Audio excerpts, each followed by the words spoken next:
Welcome back to What You'll Learn. My name is Adam Ashton. My name is Adam Jones. We just interviewed Chris Kresser. Mate, what a legend. We initially heard he did a couple of episodes with Joe Rogan, and we loved his stuff. A little bit of conspiracy, but some real good health stuff, which we love. Mate, I'd say for me, he's probably my number one source on health from, after reading his book and from what I hear from other friends of mine who love his stuff as well. So in this interview, we talk about sleep, big pharma, the gut, fat, a bit about spirituality and some of the individual actions that everyone can take to, get your health in order. Mate, I liked right at the end, the potato hack, he calls it.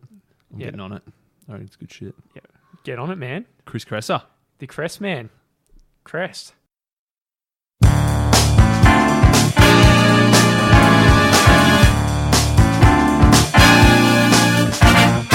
Some stage, the world spend on healthcare is going to reach something like $47 trillion by 2030. So I guess just to start off, what's going on in the world with this ridiculous trend? Yeah, so I mean that's more than the GDP of the 6 largest economies in the world, just to put that in perspective. I mean, that's such a big number, it's hard to even get your head around it. Most people have no idea how to even conceive of $1 trillion, much less 47 trillion. Crazy. So yeah, I mean that we're talking about like bankruptcy on a global scale, and the reason for that is that chronic disease is incredibly difficult to treat using our conventional system. It lasts often for a lifetime. And the way that our healthcare, or rather sick care or disease management system is set up is just woefully inadequate for dealing with it. I mean, it's really fantastic if you get hit by a car, or you have some kind of injury, or you need to get a colonoscopy or some other kind of procedure like that. Conventional medicine is fantastic.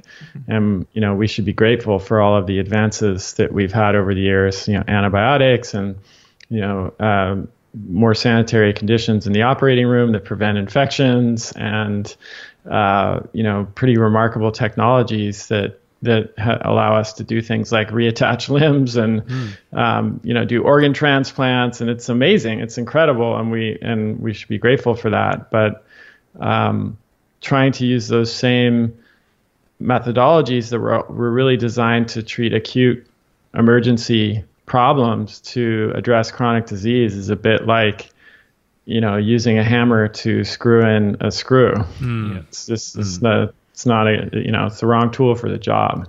Yeah. Yeah, no, exactly. And I think I read either in the book or in the Joe Rogan episodes you did, which we love, that you said, like, as you say, this chronic stuff, someone who gets diabetes, it's something like $14,000 a year to treat. And as you say, that could go on for 40, 50 years. Whereas the cure or preventing it in the first place is a lot cheaper than $14,000 a year. Yeah. I mean, now the average age of people being diagnosed with diabetes is dropping every year. Used to be unheard of for a kid to be diagnosed with diabetes, much less an adolescent. And now we have 8-year-olds that are being diagnosed with diabetes. We have 20% of adolescents, at least in the U.S. I'm not sure of the numbers in Australia, but I doubt they're very different. About 20% of adolescents, kids, are obese, not just overweight, obese. That's high. So, it's crazy. It's so unnatural. That's obviously not normal for human beings. And the problem with that, as you pointed out, is these expenditures, which are already astronomical and already bringing our system to its knees, are going to be extended now for, another decade, another 2 decades, or even another 3 decades. And there's just no way, if you do that math, $14,000 times, 60 or 70 years, that's $1 million just for one disease and one patient lifetime. And that's how you get very quickly to that $50 trillion number that we were talking about before. Crazy. Yeah, it seems like a lot of our economies are going to drown. Today, so it's like 9 a.m. in on a Sunday. Today, I'm going to see my granddad, have lunch with him, and it was not long ago, I remember him being this powerful man. He played football for Chelsea and all this kind of stuff, but he's been hit with Alzheimer's at the moment. So I'd love to know where does this disease come from? Because it seems like everyone in their old age kind of hits it. And I try and sell kind of health principles on some people I know, and they say Alzheimer's, they just didn't have a label for it back in the day, like, you know, when they were younger. Is this the case, or is it actual proof that Alzheimer's is growing? And it seems to be kind of expected at the moment, but it really is a horrible disease. And see, you know, someone you used to, or you love, forget your name when you, and things like that. It's really hard. Oh, it's devastating. I think I read a statistic at some point that most people would rather die in a shark attack than Alzheimer's, which is pretty vivid, you know. Yeah. Like, and I would put myself on that list for sure. You know, like, it's devastating disease for the people who are suffering from it, but even more than that, for their families, as you know. It's really hard on people around the person who's suffering from that condition. And you know, when they want to study how stress affects people, they study caregivers of Alzheimer's patients. That's pretty common in the research literature. But to your question, no, it's definitely not just a normal thing that's always been going on that now has a name and that's been more recognized. That's been debunked. There definitely is an increase in the incidence of it, a pretty alarming increase, as with many other chronic diseases like autism, for example. And if you look at hunter-gatherer populations, that those few that still exist in other parts of the world, like the Tsimane, for example, in Bolivia, they're a subsistence farming hunter-gatherer population that's largely maintained their traditional diet and lifestyle. They have an even higher incidence of ApoE4 polymorphisms, that the ones that increase your susceptibility to Alzheimer's, at least in the West. But their incidence of Alzheimer's is far, far lower than ours is today. So that already shoots a hole in the theory that it's just bad luck. You know, if you have bad genes, you're going to get it. It doesn't matter what you do or don't do, which is basically what doctors are telling patients now. If that were true, then we would see everybody in the Tsimane population getting Alzheimer's, because they have a very high prevalence of this genetic mutation. But that doesn't happen. So that tells us there's something in our diet, something in our environment, something in our behavior that is increasing this risk.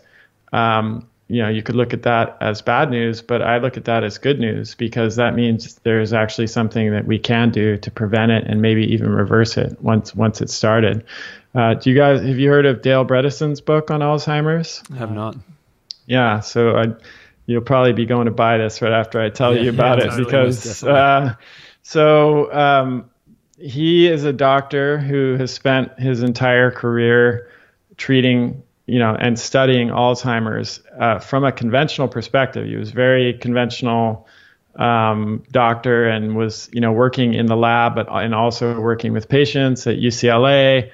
You know, very prestigious institutions, well recognized around the world for his research in the conventional approach. But after, you know, 2 decades of working that way and just feeling like he was banging his head up against a brick wall and getting nowhere, he started to question whether this approach of just trying to find a drug that would magically erase the condition was the right way to go about it. And he started to also think about things from an ancestral perspective, like, hey, populations like the Tsimane, like we just talked about, they don't get Alzheimer's. So they have the same genes. They don't get it. There must be something going on in the environment. Anyways, he basically came to a functional medicine approach to Alzheimer's on his own without knowing even that there was such a thing as functional medicine. And then he started diagnosing and treating Alzheimer's by looking at what could be the underlying causes and what happens if we actually address those causes. Do people get better? And the answer was unequivocally yes. And so he wrote a book, just came out in August, in the US at least. I'm not sure if it's available over where you guys are, but it's called The End of Alzheimer's, the first program to prevent and reverse cognitive decline. And he shares about all of his experience working with patients from this new perspective, and how much more powerful and effective it is, and how much more hopeful it is. Because, you know, most people when they're diagnosed with Alzheimer's, it's just like, pack it up, Yeah, just totally. That's it. Yeah. Yeah. Yeah, it's like a lot of our diseases. We'll just go straight to the doctor, and like you say in the book, it's like a passive thing. So we just look for the doctor for the solution, and then we've only got 10 minutes with them. So then pretty much that's the only enough time to just give us a prescription drug, and it's a Band-Aid, and off we go. So I'm keen to hear a little bit about big pharma and the incentive structure at the moment, because the way it's set up, you say in the book, it's they're not inclined to, or they're not going to win if we actually get healthier. They get paid more if we just have a decline of health. Yeah, I mean it's a bigger problem here than it is in Australia. Not to say that it isn't an issue there, but we, along with your neighbors in New Zealand, are the only two countries in the world that allow direct-to-consumer drug advertising.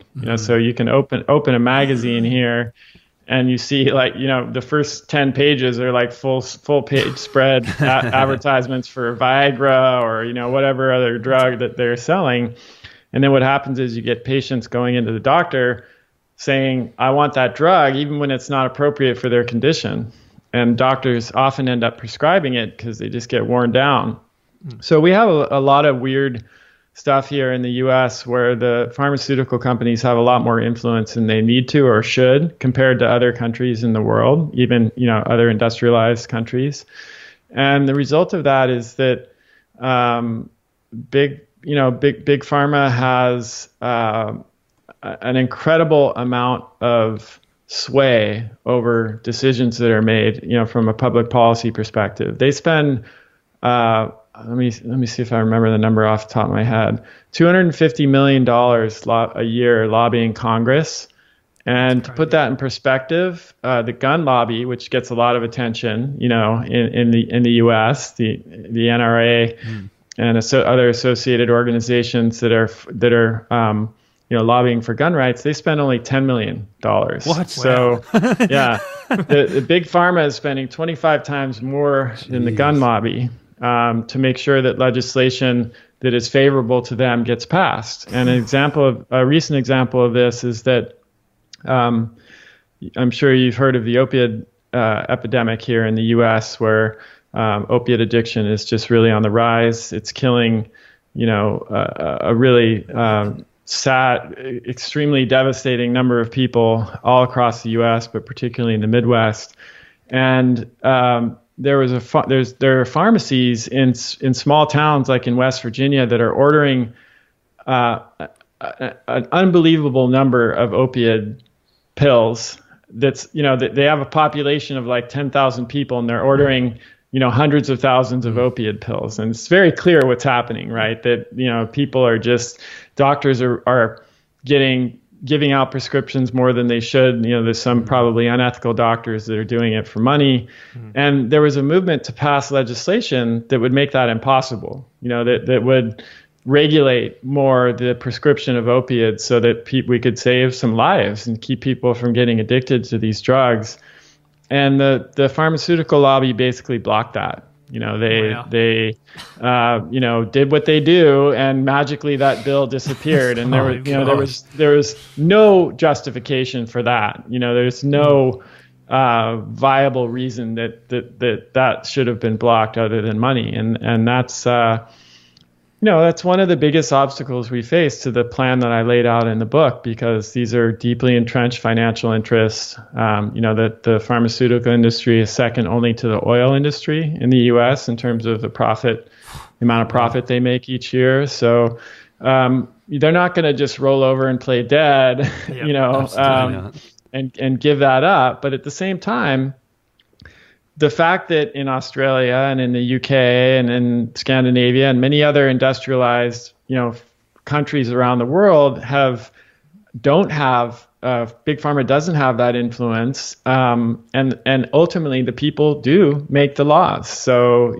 if there's enough groundswell of understanding and outcry and outrage, and awareness is raised to a certain level, I think we can make changes that will make a difference. Nice, that's phenomenal. We've read a bunch of the books that we've done talks about Pfizer and stuff. And one of the interviews, a guy we did talked, it's called The Click Moment, a dude named Franz Johansson. He talked about how it's about being open to randomness and using that for business. And their randomness was that they had this pill for lowering blood pressure. Turns out it gave people boners, which was obviously a good thing.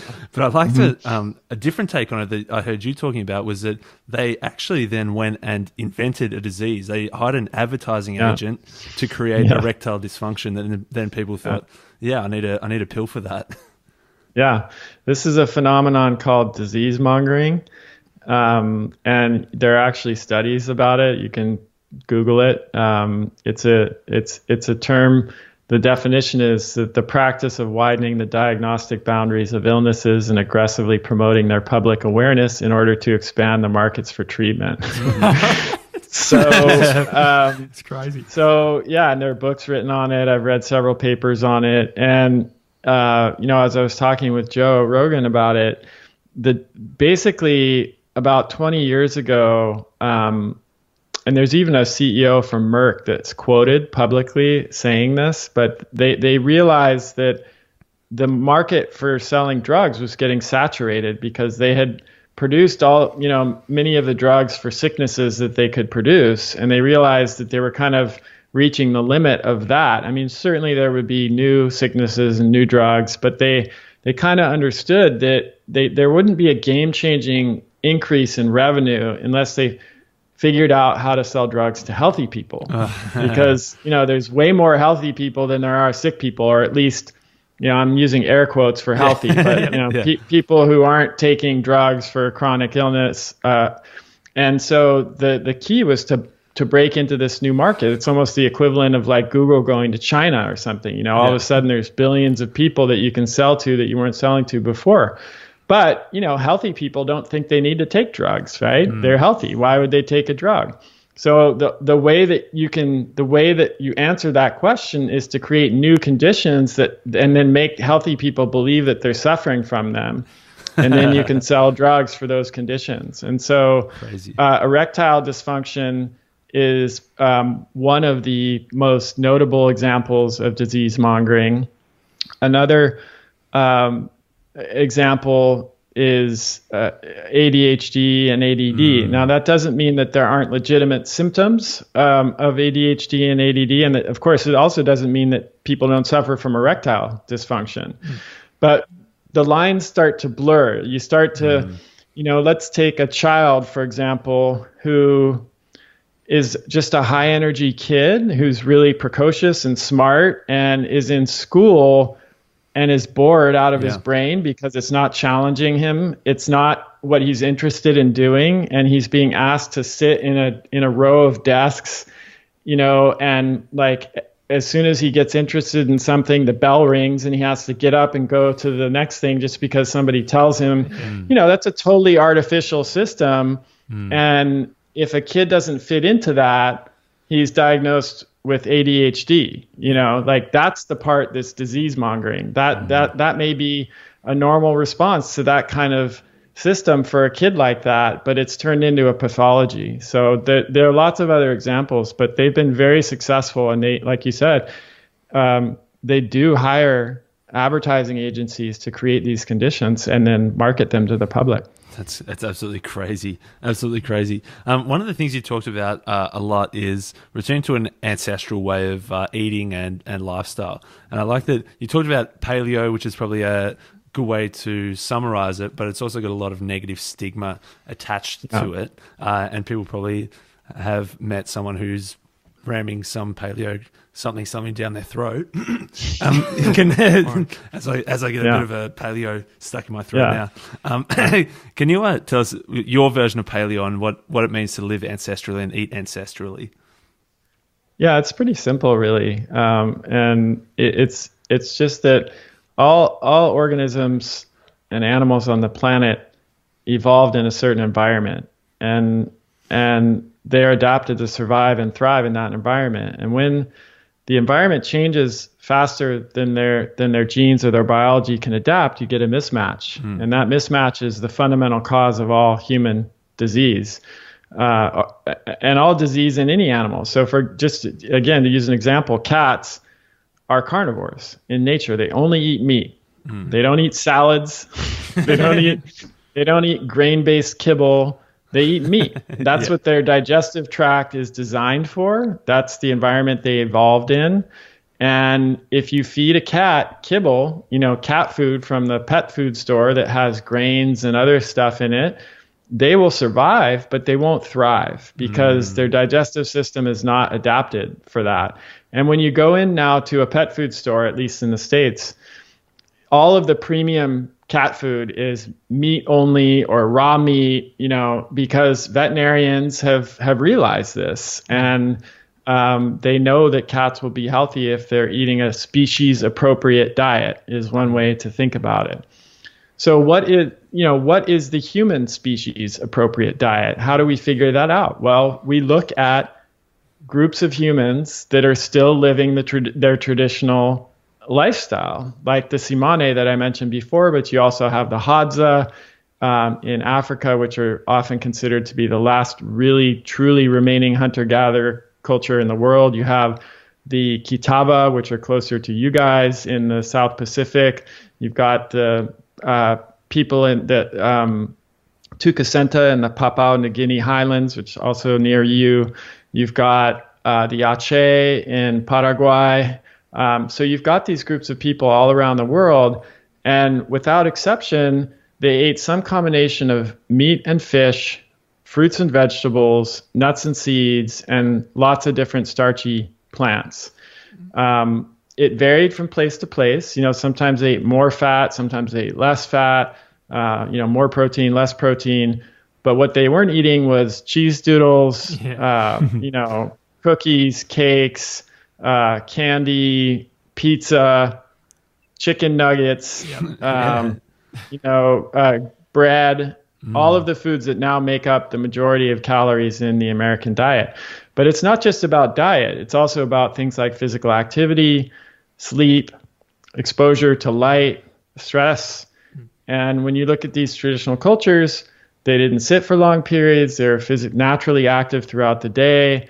They lived in sync with the natural rhythms of light and dark. They weren't exposed to artificial light and iPads and screens all the time. They got 7 to 9 hours of sleep on average each night. They lived in close-knit tribal and social groups. And this is basically one way to think of it is like the natural human operating system, and that's just like a computer requires a certain kind of operating system. The hardware of the computer, the hardware of our bodies, which is our genes, requires a certain kind of operating system to run properly. And if you try to install Windows on a Mac, it's not gonna go well. And that's basically what's happened today in our industrialized world. Oh, totally. For myself and all the listeners, we probably have installed Windows on a Mac. Yeah. So assuming that we've probably lived, 20, 30, 40 years or whatever, eating the wrong stuff, eating chicken nuggets, drinking beer and eating cheese or whatever, that kind of stuff. And for me last year, chips, right? Fish and chips, pies if you're in Australia. Pies, I remember my pies there when I visited. They're good. Good pies. For me last year was antibiotics as well. And I think in your story, you had a big dose of antibiotics in your 20s also. So what's the some of the easiest or lowest hanging fruit to improve our health again? Well, going back to studying traditional peoples and finding the common threads in all of their diets, no matter where they were in the world, virtually all traditional peoples ate some form of fermented foods. So these would be things like sauerkraut, or later, once dairy consumption started, kefir or yogurt, beet kvass, kombucha, all kinds of different fermented foods and beverages, kimchi in Korea and Asian food. And these, they didn't know anything about bacteria or microbes, or they just, through process of trial and error and experimentation, figured out that these foods were healthy, and they were, and they made them feel better. And also fermentation was the only way to store foods without refrigeration. So eating fermented food, I think, is it's something that's fallen out of favor in Western culture, but it's one of the easiest things that you can do to promote your gut health, especially after you've taken a lot of antibiotics. But not just that, also eating fermentable fiber. So one thing that we've come to understand over the last 10 or 20 years is that fiber is crucial for not for us per se, but for the bacteria that live in our gut, because fiber is food for those bacteria. So by definition, fiber is a type of carbohydrate that humans can't absorb, but that the bacteria living in our gut can. And so one way to think about it is with each bite of food you put in your mouth, you ask yourself the question, how will this nourish me? And how will it nourish the bacteria in my gut? And if, ideally the best kinds of foods are the foods that are going to do both. They're going to nourish you and they're going to nourish the bacteria in your gut. So eating fermented foods, eating fermentable fibers, those are mostly found in lots of different fresh fruits and vegetables, starchy plants, like I mentioned before, onions, garlic, leeks, Jerusalem artichokes. There's mushrooms. There are a lot of different kinds of foods that have different types of fibers, and we want to eat as wide a variety of these as we can. Cool. Sorry, can I quickly jump? I'm glad to hear we've been on a kombucha kick the last 3 or 4 weeks. I'm glad to hear. We were worried it was just good marketing, but I'm glad to hear that maybe there's something to it. But yeah, sorry. I mean, I don't think it's as therapeutic as like sauerkraut or beet kvass or something like that. But I think it's beneficial overall as long as you don't overdo it, because kombucha has some sugar in it, right? Mm-hmm. Not a lot. Certainly not like drinking a big gulp, but it's I've seen people that are they're like, oh, I'm drinking kombucha. Is that good for me? And I was like, how much are you drinking? They're like 5 a day. I'm like, no, that's not good for you. And what about probiotics? Is that we probably just sound like lazy idiots just trying to take the easy way out. No, that's for a lot fine. of people, do probiotics actually work? And taking supplements, those kind of supplements, if because a lot of those foods you mentioned there, I've never even heard of, and if I walk through a grocery store, I wouldn't even know what any of this looks like. So, well, not if you're in Byron Bay, you might. Yeah, exactly. So probiotics. The problem is, it's kind of like saying, is beer good? Like does beer taste good? Well, there's a big difference, between this beer and that beer, and everyone's got their ideas about which are better and which aren't, but there's just a huge quality difference, and a lot of products on the market don't have what they say they have in them, and they're not as effective as they should be for that reason.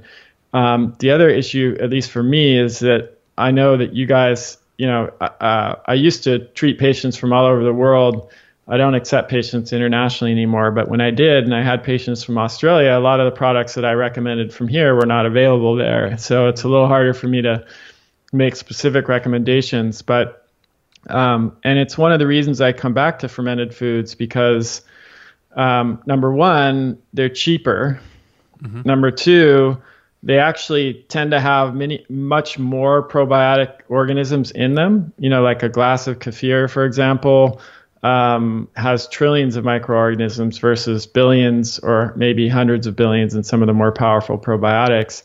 And number three, you can be relatively sure that they have what they're supposed to have in them, which is not the case for commercial probiotics. Having said all that, yes, there are lots of probiotics that can be very effective. I use them with my patients every day in my practice, and I recommend them for people who want to maintain good gut health. I guess I would say, choosing species that have been well studied and brands that are reputable rather than just the cheapest thing that's available in the market is a really good idea, because there's just a lot of false claims that are being made about them. Nice. In general, I heard you say a quote, anyone trying to be healthy and lean is fighting an upstream battle. And you talked about how the layouts of grocery stores and things like that, and advertising, and everyone trying to get us to eat crap, essentially.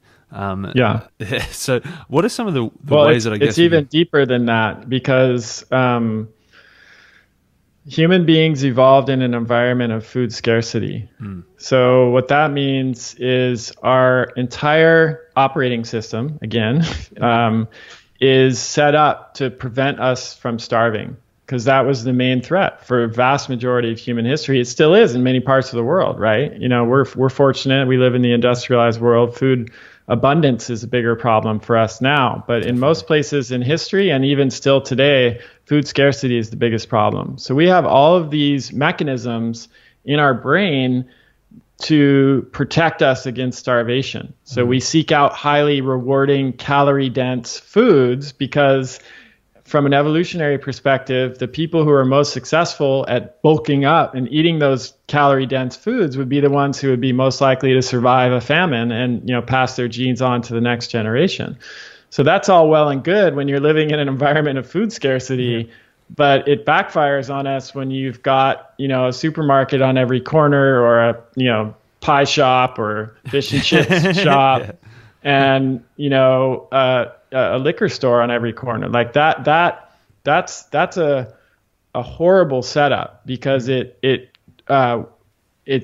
a perfect storm for our brains, which are designed to seek out those rewarding foods. And so going against that hardwired genetic programming is very difficult.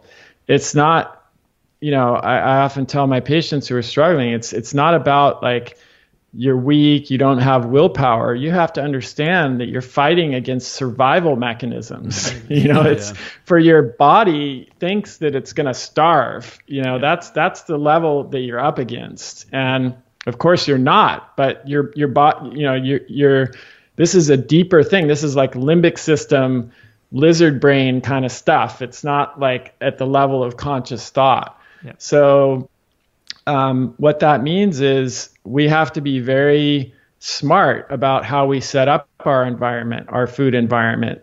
For example, don't keep a bag of potato chips in your cupboard, because if you get home from work and you're stressed out and you're tired and you're hungry and that bag of potato chips is in there, what's going to happen? You're going to open it up.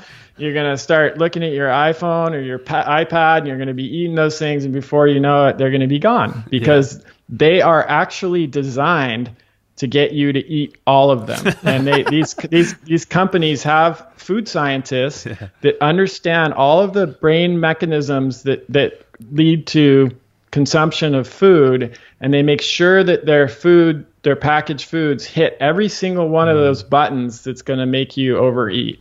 And that's what they're paid to do. So, you know, it's not a conspiracy. It's just the way things work. And so when you understand the way things work, you can actually set your life up in a way that counters that. Yeah. You'd think with so much info, they could use it for good, not evil, but obviously not. They just want you to eat more chips. They could. They could. It's, you know, again, I don't think this is a conspiracy. I think that food companies they're publicly held corporations. They're set up in capitalist society. They're set up to make money and reward their shareholders. And how do they do that? By selling more products. I mean, it's just absolutely without any judgment about whether the system is good or bad. It's the system that we have, and it's operating the way that it should from that perspective. Yeah. Well, do you think, are you optimistic that some of the incentives or some of the profits might be found in the more healthy options for big pharma and for big food? So eventually, you know, as we said at the start, it's $47 trillion in healthcare by 2030. Surely they can get profits from, you know, choosing the ADAPT framework that you propose in the book. Yeah, I think it's a pretty complex topic, and it does actually vary a bit from country to country. So the answer I might give you for the US is a little bit different, perhaps, than for Australia and the UK. I think you can take a glass half full or glass empty approach to this, depending on what kind of person you are and, you know, whether you're an optimist or a pessimist. The optimistic answer is that we will see the writing on the wall. You know, we'll raise awareness about these statistics that, $47 trillion in healthcare expenditures, 1 in 2 Americans with chronic disease, 1 in 4 with multiple chronic diseases. Today's kids being the first generation that are expected to actually live shorter lifespans than their parents, which is just heartbreaking. I have a 6-year-old daughter. The optimistic view is that we'll see how we're heading, toward a cliff, and we will change course, through changes to our medical paradigm, changes to how we deliver care, changes to public policy, and we'll avert that catastrophe. Okay, so there's that. The glass half empty perspective is that we will continue to do exactly what we're doing now, and the healthcare system will continue to buckle under the growing burden of chronic disease. I mean, it's already in a very precarious position here in the U.S. And as more and more people acquire and develop chronic disease, it'll place a greater and greater burden on the system, and it will fall apart. It will actually just completely fall apart, and it will become blatantly apparent at that point that we cannot go on with business as usual as we have been before. And then at that time, we'll finally have the political will to make the changes that need to be made, because we'll realize that it's truly a matter of the survival of our species and the survival of our country as a distinct government entity, So we're not just talking about individual health here. Like, it's not just about me getting my beach body or, like dealing with a chronic illness.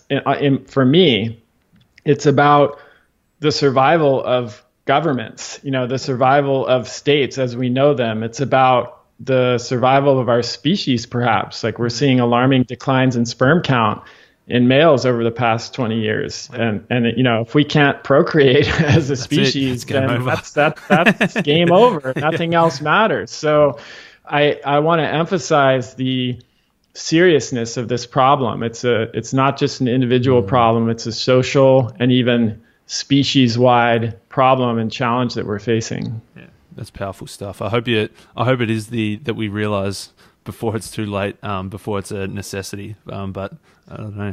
I'm holding out for that. I mean, I wrote that's why I wrote the book. Yeah, exactly. 'Cause I still have some hope that will happen, and I want to be a part of that change. And I do believe that we'll get there one way or the other. I just hope it will be a lot less painful to take the proactive route. Yeah. There's a lot less pain and suffering in that. And there's already so much as it is that I would hate to see more added. At the same time, if you're a student of history, it's hard to truly believe that things will change as quickly as they do need to change in order for us to turn around the ship. But all we can do is try. Yeah. Nice. I've got one cheeky little left fielder before we ask you about some of the books on the shelf behind you and where people could find you and stuff. You talked about the potato hack on Joe Rogan. Yeah. I don't know if you probably know the magician Penn Jillette, how he wrote a book about how he lost 100 pounds. He ate just potatoes for a month to sort of break all the bad habits that he developed about eating and stuff. Is the potato hack something you recommend, and what are some of the warnings or cautions around that? It's pretty legit. I mean, I might give it a crack this week. The funny thing is, shortly after I was on Rogan, I went down to Mexico to do some surfing, and for my annual, I do twice a year. I do a 10-day digital detox where I go completely off the grid, and so we went down to Baja, and then I came back and I got back online, and I saw that almost my entire company, we have the clinic and then also my online training business, about 20 employees between the two companies, and something like literally like 15 of people were on the potato hack, and several had lost like 10 pounds in 20 days and, just having incredible results. So it definitely works, and it can often work when nothing else works. And there are a lot of reasons for that. We talked before about how our brain is hardwired to seek out really rewarding, calorie-dense foods with a lot of variety. All of those things are the things that make us eat more than we actually need to satisfy our hunger.